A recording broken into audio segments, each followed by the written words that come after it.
Alright folks, let's dive right into the fascinating world of dung beetles. Now, these tiny creatures may not seem like much at first glance, but they play an absolutely crucial role in our ecosystem, particularly when it comes to recycling and nutrient cycling.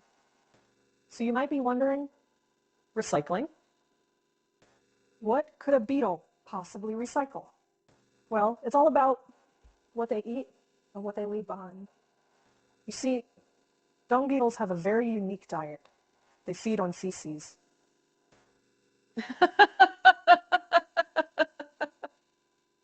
I know, it sounds a bit gross, but bear with me. There's a good reason for it.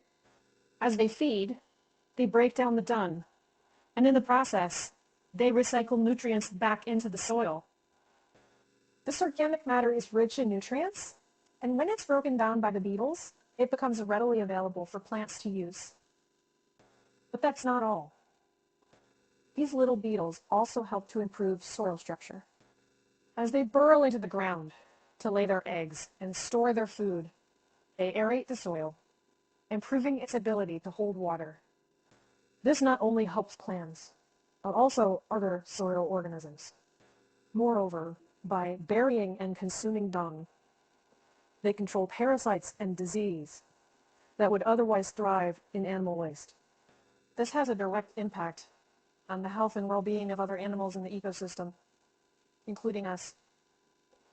So you see, these hardworking beetles, despite their small size and somewhat unappealing diet, are incredibly important to the overall health and balance of our ecosystems. Without them, we'd have a lot more dung lying around, fewer nutrients in our soils, and a higher prevalence of parasites and diseases. They are truly nature's little recyclers. So next time you see a dung beetle, remember just how vital they are.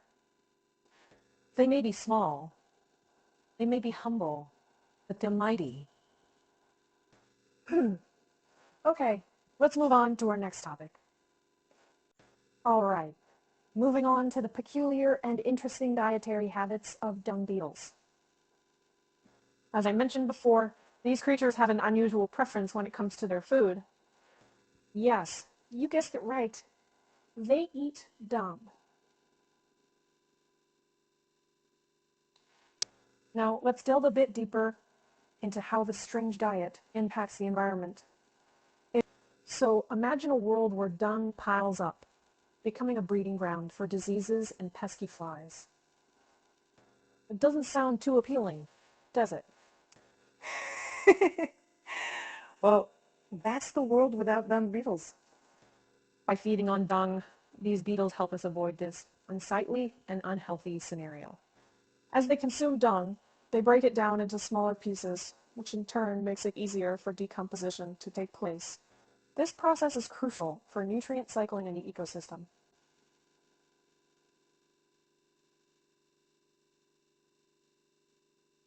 Nutrients that were once locked up in the dung are now available in the soil, ready to be taken up by plants. Now think about this. By feeding on dung beetles indirectly help in the production of our food. The nutrients they recycle promotes the growth of plants, which forms the base of the food chain. So, in a roundabout way, we owe our breakfast, lunch, and dinner to these dung-munching beetles. More than just recycling nutrients, dung beetles also help in controlling greenhouse gases. Methane, a potent greenhouse gas, is produced when dung decomposes. By breaking down the dung more rapidly, dung beetles can reduce the amount of methane released into the atmosphere. So, the next time you come across a dung beetle, remember that they are doing more than just rolling balls of poop. They are playing a vital role in maintaining the health of our planet. These tiny recyclers help keep our world clean, green, and healthy. Now, isn't that something to appreciate? All right, let's move on to our next point, the life cycle and reproduction process of dung beetles.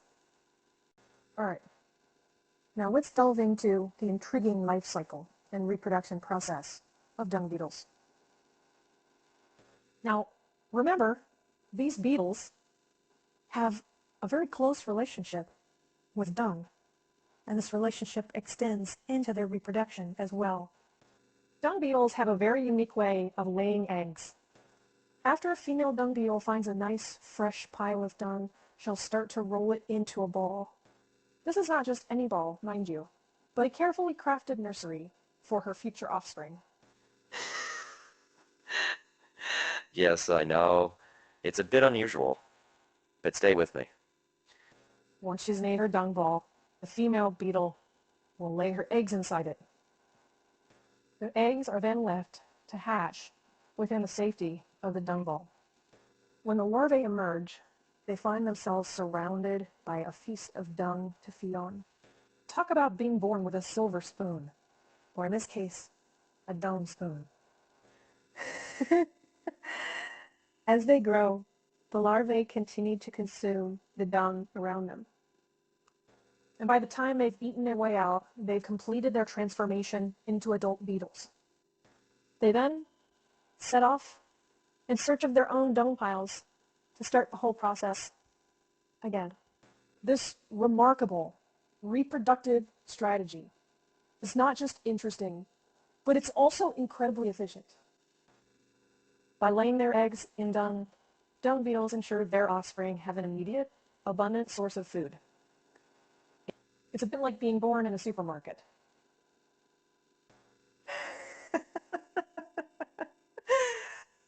So there you have it, the remarkably efficient and slightly gross life cycle of a dung beetle.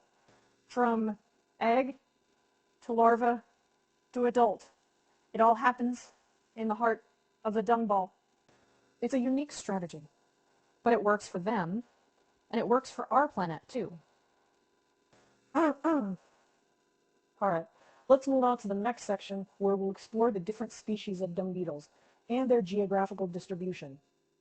Alright, now that we've covered the life cycle and reproduction process of dung beetles, let's move on to the diversity of these fascinating creatures. You see, dung beetles are not just a one-size-fits-all kind of beetle. There are actually around 6,000 species of dung beetles spread out across the globe. These species are grouped into three main types: rollers, tunnelers, and dwellers. Rollers are the ones you might be familiar with, those that shape dung into balls and roll them away. Tunnelers, on the other hand, bury the dung where they find it. Dig in tunnels underneath the dung pile.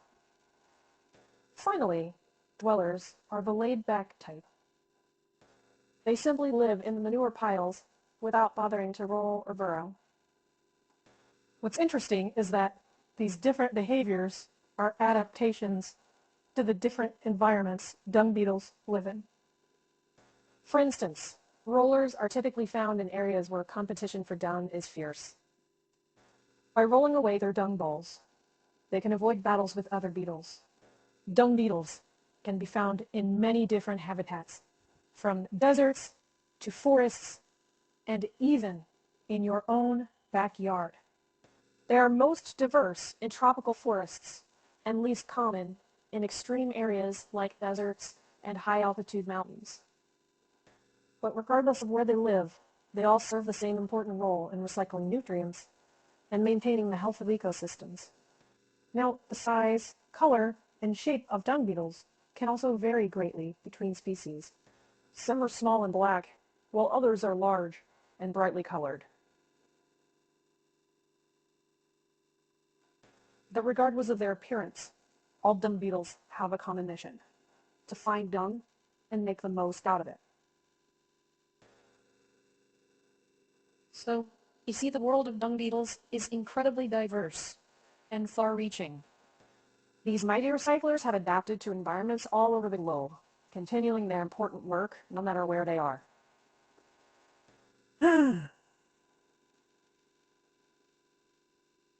Let's move on to our final section, the threats faced by dung beetles and the potential impact on ecosystems.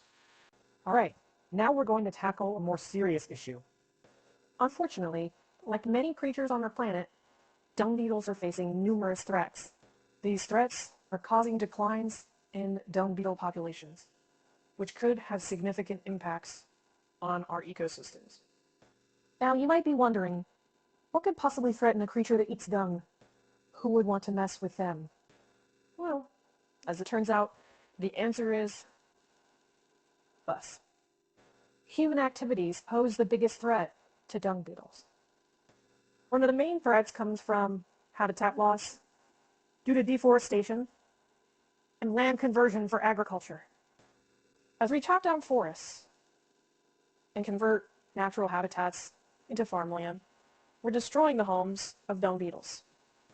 This leaves them with fewer places to live, less dung to eat, and ultimately leads to declines in their populations. Another significant threat is the use of veterinary medicinal products, like deworming drugs given to livestock. These drugs can end up in the dung that dung beetles consume, and can have harmful effects on them, even causing death in some cases. Now, let's consider the consequences.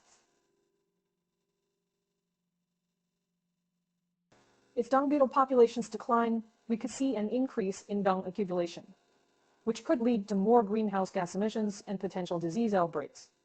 Plus, the nutrient cycling and soil aeration that dung beetles provide would also decrease, leading to less healthy soils and potentially impacting plant growth. So it's clear that protecting dung beetles is not just about seeding a fascinating group of insects, but also about maintaining the health of our ecosystems. As we move forward, it's important to remember the vital role that these small creatures play and do our part to ensure their survival, for the sake of our planet and for future generations. All right, that wraps up our exploration of dung beetles, nature's recyclers. I hope you found it as fascinating as I have.